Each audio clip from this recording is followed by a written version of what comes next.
Saudara, seorang warga jadi korban pengeroyokan 4 pemuda di kota Parepare. Aksi pengeroyokan terjadi dipicu saling ejek di grup WhatsApp. Korban babak belur dikeroyok 4 orang pemuda di kota Parepare, Sulawesi Selatan.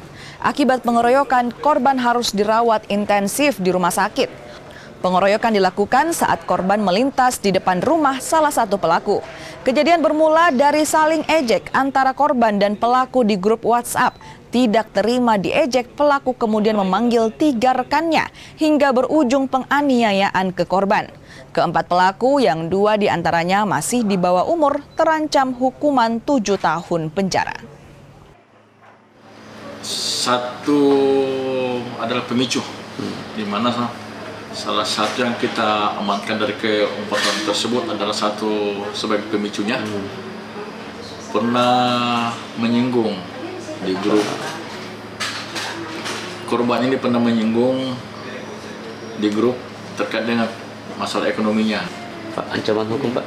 Ancamannya yaitu kita gunakan di pasal 170 ayat 1 ayat 2, ancaman hukumannya 7 tahun penjara.